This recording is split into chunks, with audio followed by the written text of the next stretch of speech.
چلے ہم ان کی بات مان لیتے ہیں, تو انہوں نے کوئی آلٹرنیٹ آپ نے دیکھا کہ کوئی انہوں نے لاہے عمل دیا ہو کہ اگر آپ ایسے کریں گے تو بہتری آئے گی؟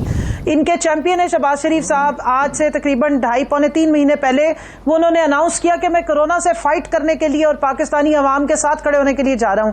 آپ نے دیکھا کہ وہ لیپ ٹاپ کے سامنے ماسک لگا کے اور اسٹار ٹریک کے ہیرو بن کے وہ بیٹھے رہے ہیں, اور ابھی اسمبلی کا جس کے لیے وہ تاولے ہوئے جا رہے تھے, ریکوزیشن کے اجلاس انہوں نے کہے تھے اور اس میں بھی انہوں نے آنا پسند نہیں کیا. جب ہم نے آفر کی کہ ورچوئل کر لیں تو سب سے پہلے انہوں نے اور بلاول نے واک آؤٹ کیا تھا جو پارلیمنٹری پارٹی کی میٹنگ ہوئی تھی کہ سوری ورچوئل نہیں ہوگا تو فزیکلی پریزنٹ ہونا چاہیے. تو یہ تو ان کی سوچ ہے. اب دوسری بات ہے جو انہوں نے کہا کہ جی آٹو پہ چل رہی ہے, اگر آٹو پہ چل رہی ہے یہ بھی ہماری کامیابی. اس کا مطلب ہے کہ جس پاکستان کو آپ نان ڈیجیٹل چھوڑ کے گئے تھے ہم نے کافی حد تک اس کورونا کے دوران ڈیجیٹل کر لیا. دیکھیں اب تھوڑا سائنٹیفک بات کر لیتے ہیں. جو وزیر اعظم نے آج سٹیٹمنٹ دی ہے, یہ کل سٹیٹمنٹ دی ہے آپ کے جو ادھر WHO کے ایمرجنسی ڈائریکٹر ہیں مائیکل رائن نے. یہ انہوں نے سٹیٹمنٹ دی ہے کہ پاکستان WHO نے کہ یہ جو کرونا وائرس ہے یہ جس طرح آپ ایڈز کے ساتھ آپ نے HIV کو ایکسپٹ کر لیا and you are living with it, صرف پریونٹیو میئرز آپ لیتے ہیں, اسی طریقے سے شاید یہ ہمیں اس کے ساتھ ابھی رہنا پڑے گا اور یہ کمیونٹی میں پرماننٹ انفیکشن کے طور پہ بھی آ سکتی ہے. دوسری بات یہ ہے کہ دنیا میں یا آپ کی زندگی میں ہر وقت 200 سے زیادہ وائرسز ہوتے ہیں جو آپ کی باڈی اپنی امیونٹی سے ان کو فارغ کرتی ہے. ہر وائرس کا آپ کے پاس میڈیسن نہیں ہے, اس لیے وائرل انفیکشنز پوری دنیا میں سب سے زیادہ ہوتے ہیں. تیسری بات یہ ہے کہ پوری دنیا میں لاک ڈاؤن کہیں بھی ایک فکس اسٹریٹجی یا سکسیسفل ماڈل کے طور پہ سامنے نہیں آیا کہ جس سے کرونا ختم ہو گیا ہو, کیونکہ یہ ایک صرف بائنگ ٹائم ہوتا ہے, اپنے ٹائم بائنگ ٹیکٹکس ہوتا ہے. ہم نے جس وقت یہاں پر لاک ڈاؤن لگایا اور جو سندھ بہت چیمپئن اپنے آپ کو کہہ رہے ہیں کہ ہم نے بڑا زبردست لگایا, انہوں نے اناؤنس بہت اچھا کیا, امپلیمنٹ نہیں کرا سکے کیونکہ وہاں پر جب آپ نے لوگوں کو ریسورسز پرووائڈ نہیں کیے, آپ کے پاس ڈیٹا موجود نہیں ہے, آپ ڈیجیٹلائز نہیں ہے, آپ کے پاس سسٹینیبل پالیسی نہیں ہے کہ لوگوں کو آپ بند کریں گے, بھوک اور غربت ہے اور اس میں آپ لوگوں کو گھروں میں راشن بھی نہیں پہنچا پائیں گے, ان کو فیسلٹیز نہیں دے پائیں گے, اور 5 ہاسپٹلس کے ساتھ آپ ایگریمنٹ ایڈوانس میں کر رہی ہیں کہ اگر آپ کے پاس نارمل اس میں آئے گا تو 65,000 روپیہ پر ڈے کے حساب سے چارج کیا جائے گا اور 1,10,000 لیں گے اگر ہائی اس پہ یا ICU میں آپ کے پاس پیشنٹ آئے گا. تو پیسے 8 ارب آپ اس طرف لگا رہی ہیں اور 18ویں ترمیم کے بعد آپ خود مختاری بھی ہیں.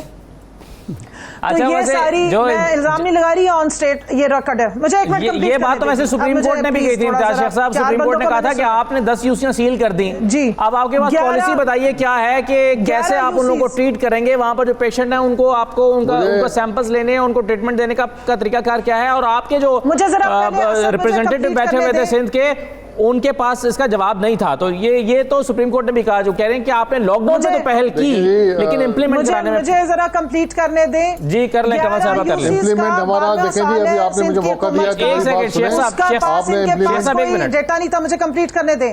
جی شیخ صاحب 240 کی ایک ڈیٹا آیا ہوا ہے, آپ ہی کے طرح کے چینل نے بتایا ہے کہ جی یہاں ہم جا کے دے آئے ہیں راشن اور وہاں کسی ایک بندے کو راشن نہیں ملا. جب اس طرح کی معاملات ہوتے ہیں تو پھر لوگ گھروں میں زیادہ عرصہ نہیں بیٹھتے. رائٹ, لاک ڈاؤن کامیاب نہیں ہو سکتا. یہ شیخ صاحب آپ کی رائے. ایک سیکنڈ مجھے صرف یہ تو ہماری بہن نے الزام لگا دیا. ابھی ہماری بات بھی سنیں آپ, پھر آپ مجھے ٹائم تو دینا, ہماری بات سنیں نا. 9 لاکھ کے قریب آپ کے چھوٹے کاروبار ہیں جو سستی سے ختم ہونے جا رہے تھے. آپ نے یہاں بھوک میں قحط سے لوگوں کو مارنا ہے. جی صحیح ہے, آپ کا پوائنٹ یہ تو رہنا پڑے گا. جب حقیقت کی بات سننے کی ٹائم آتا ہے تو پھر یہ شور کرنا شروع کر دیتے ہیں. دیکھیں جی, لاک ڈاؤن کی پالیسی کے علاوہ مجھے یہ بتائیں کہ لاک ڈاؤن کے علاوہ آپ کے پاس کیا اس کا حل ہے. لاک ڈاؤن ہی اس کا حل ہے. امریکہ نے بھی لاک ڈاؤن کیا, تو یورپ نے بھی کیا, تو چائنا نے بھی کیا. اسی سے اس کا جواب دینا شیخ صاحب کہ آپ نے لاک ڈاؤن کرنے میں پہل تو کی, چلیں آپ کو کریڈٹ دیا لیکن امپلیمنٹ تو نہیں کرا سکے تھے نا آپ. شروع سے جی امپلیمنٹ ہی ہوا نا, شروع میں تو بہت زبردست ہوا. سندھ میں بہت زبردست ہوا. اب دیکھیں بیچ میں بول رہی ہیں, اب ہم نے تو بیچ میں نہیں بولا. دیکھیں جی شروع میں بہت زبردست ہوا, لیکن وزیر اعظم صاحب نے اور جو مکس سگنلز دیے, ایسے بیانات دیے جس سے پورے کا پورا ماحول خراب ہوا. اور پھر انہوں نے کہا کہ کنسٹرکشن انڈسٹری کھول دیں, پھر انہوں نے کہا کہ فلاں کھول دیں. ہم نے کہا جی ہمیں آپ لاک ڈاؤن کرنے دیں.